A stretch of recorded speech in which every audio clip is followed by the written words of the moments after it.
520. We have Erik Haslam, Haslam Metrics, crunches the numbers, does a rating system as it relates to college hoops. He's been with us before, and he's back with us, John and Jim, San Diego Sports 760. We are 20 days out from Selection Sunday. Erik, appreciate you hopping on in San Diego. Just for our listeners, describe how, there's so many people that have systems and rankings and ratings. How does your system kind of compile the data compared to others? Yeah, so what my stuff does for the most part is really bases things based on scoring and shooting. So you're looking at different scoring situations. You're looking at where these teams shoot from. You look at how they perform from all these spots on the court. Are they getting to the free throw line very often? Are they shooting a lot of threes? Are they really focused on getting close to the rim? And then when I talk about situations, you're talking about how often are they accumulating like second chance opportunities, quick points off of steals. So I kind of break everything down into this matrix, this shooting or scoring matrix behind the scenes. And then based on these transitive comparisons, I form the rating systems I have. So if I have a Michigan playing in Illinois and a Michigan State playing in Illinois, now I have a transitive comparison between Michigan and Michigan State using Illinois as that constant. And that's kind of what I do. You form tens of thousands of these these comparisons throughout the season. And as time goes along, you just kind of build this spider web of comparisons. And that is kind of, where the basis behind what you see on my website every day. For you, what's the ceiling in your ranking system, for the Aztecs here, because we're the flagship of San Diego State, but what's their ceiling for you in your ranking system? Well, this year they're a little bit lower. I think I had them going into the NCAA tournament last year. I think they were 13th. For me and my performance ratings right now, they're 26th.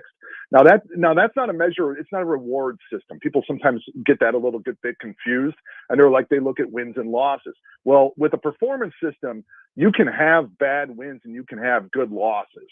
So, I think a lot of people, if you look at my record quality ranking for San Diego State, they're going to be a little bit higher. But when you're looking at performance rankings, you're going to be looking at what's going to be, the idea of being behind performance rankings is what is the spread going to be going forward? What are we going to be looking for? What's the expectation going to be in future games? My thought is for San Diego State right now, they are slowly climbing. I don't know if they're going to be able to get up to 13 before the NCAA tournament comes around. But the fact that they're, knocking on the door of the top 25 or potentially going to be in like the low 20s or the high teens coming into the postseason is going to be probably pretty similar to where they were last year.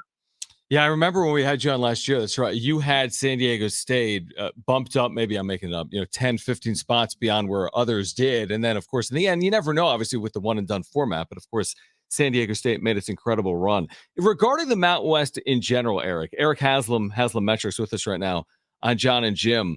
Obviously, it's been a bit of a darling this year when you look at the way it's been covered nationally, discussions about 4 or 5, 6 teams into the NCAA tournament. What's still reasonable here for this league? Well, I think they're going to get, it's going to be close with the 6 right now. I think you're definitely getting 5 right now. Well, the one that's kind of a big question mark for me, and I'm not even sure it's a question mark, is New Mexico. And the reason I am a little bit more bearish on New Mexico than a lot of people are. I think I have them in my first 4 out right now. If you look at the bracket matrix right now, which is at bracketmatrix.com, you can see the consensus picks of all these different bracketologists. I think the last time they updated was Saturday morning, and they were at the top of the 9 line. Now that was before the awful loss, the quad 4 loss they had at home to Air Force. So that's going to change things a little bit.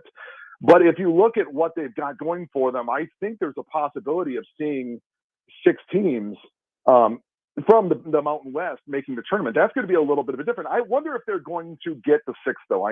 My feeling is that the past performance of the Mountain West in the past few years is not necessarily working in their favor. Now, if you look at San Diego State, obviously they were 5-1 last year. But if you look at anyone else except for that San Diego State team last year who went 5-1 in the tournament, everyone else in the Mountain West over the last 4 tournaments is 0-11. I don't think that works in the Mountain West's favor. So if there's going to be a team that's near the cut line, that might leave the Mountain West with 5. But that being said, I think last year the Mountain West had 4. I think in 2022 the Mountain West had 4. If they get 5 or 6 this year, that's going to be the most that I think the conference has ever had. Yeah, exactly. I think they had 5 one other time, but it was before some reconfiguration, right? I think BYU and Utah were in the league when they got 5. They've never had 6. Erik Haslam is with us right now, Haslam Metrics. We had someone on our text line just asking about like what it would take for San Diego State to be a top 4 seed and then potentially be in the West region. But I guess I'll ask it like this. I mean, for our listeners, the difference in a 4 and a 5 is pretty significant, right? Because a lot of it has to do with being like a protected seed. So that can be significant, can it? Oh yeah, and I think that that they're. I mean, if you look at the bracket matrix, they're sitting on the 4 line already. So a lot of people are saying they could even potentially go higher. And I think that their past performance. I kind of mentioned this earlier this week about Florida Atlantic. I said, would Florida Atlantic be considered as highly as they are this season? Now, granted, they've struggled a little bit, but they're sitting right around that 7, 8, 9 line. I wonder if they would be considered as high if they had not made that run to the Final Four last year. I think that works in San Diego State's benefit. I think if San Diego State has not had the success that they've shown last year, all of a sudden maybe they're looking at more of a 5, a 6, or a 7 seed. Now we're talking 3, 4, 5 because they've proven that they can do it. And if you look at what they have ahead of them, it's all very winnable games. You got San Jose State coming up. They're number 274 for me. You're at number 63 UNLV, and then you finish off with Boise State, number 34. So at this point, a lot of people are already saying that San Diego State is sitting in that 4 line. I think I have them at the top of the 5 line. So I think their ceiling, as far as their seeding goes, feels like a 3 to me. That's my opinion. Do you feel as if in the years that you've done this, that the committee weighs the conference tournaments, less heavily than the regular season? Like, is it of significance? Of San Diego State's always in Mountain West Championship games. They've been in 6 consecutive. They've won a handful of those as well. Is that of particular value what you're doing those final few days during the conference tournament? No, in my opinion, no. And I'm probably of the opinion it really, really doesn't matter. Yeah. In fact, I almost throw so much stuff out after the Tuesday before Selection Sunday. I really don't think it matters, with the exception of a couple things. One, obviously the auto qualifier. If you win your tournament, you're getting in, so it obviously matters there. In case of other matchups, sometimes I think it can, when the committee what they do is scrub seed lines, and they look at kind of matchups. So you may have say like a Florida on the same seed line as a Kentucky, and maybe you're being separated by, just one spot. They may look at the tiebreaker that happened in that SEC tournament and say, oh, okay, Kentucky wins that game, we're going to put them higher. That is the only impact I think that has after that Tuesday before Selection Sunday. I saw that a few years ago. I forgot which team it was. It was in the Big 12 or something like that. Maybe it was the SEC. But it was a team that had gone out there and all of a sudden they had beaten like a Kentucky, beat a Florida, got to the final. And then all of a sudden they lost in the final to like an Alabama. And people were saying, well, based on those 2 games, they're getting in. And they did not get in. And so I think the same thing this year. I look at a team like Kansas State out of the Big 12. If Kansas State all of a sudden in the quarters beats Texas and the semis beats Kansas and then loses to Houston in the final, I think they find themselves on the wrong side of the bubble. That's interesting. Erik Haslam has the metrics. Just 1 or 2 more, Erik, before we let you go. In general, there's so much conversation about the NCAA potentially expanding the NCAA tournament. Some say it's an inevitability. Where do you weigh in on that? I mean, is this the perfect number? Is there any room for growth? 68 to 72? What's too much expansion? Where do you weigh in on this?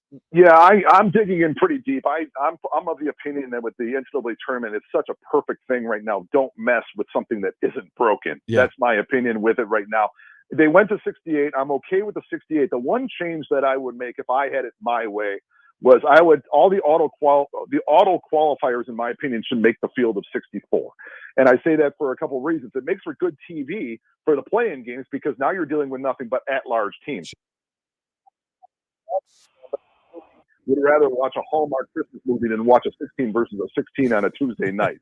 It's just not my kind of thing. Right. So I would rather keep it that way and keep the 68, but then have the play-in games of all at-large teams. On top of that, what that does is that pushes all those 16 seeds, all of them, into the field, which means that those teams at the top of the list, the 1 seeds and the 2 seeds and the 3 seeds, have easier first-round matchups, which I think they deserve because they did so well during the regular season.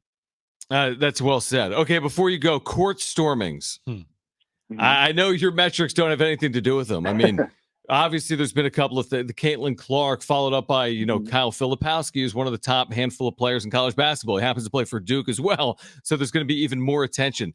Is this going to be the way of the past or not, based on what's happened a few times this year? No, I don't think it's going to be the way of the past. I think people would have to come up with a definite solution of how to fix that problem, and nobody really knows how to fix that problem. As they said in the movie Men in Black, a person is smart, people are dumb, panicky, dangerous animals, and you know it. And that's part of the problem. When you get a group of 1,000 kids together who are excited about their team getting a big win, there isn't anything that's going to stand in the way of them getting on that court. Now, there are certain things that each team can do. I'm not a big fan of this whole, we're going to find these teams, we're going to arrest these people on the court. I'm not a believer in that. Yeah. But I think there's got to be some sort of contingency plans in place for all these different schools where at least they're watching and they're saying, okay, we're about to beat a big team. We're in the last minute. Get somebody on the microphone or something like that. Maybe the PA guy saying, hey, just a reminder, we have extra security. Please allow 10 to 15 seconds for the teams to get off the field or get off the court, and then let them run on. That would be my opinion of how to solve that problem.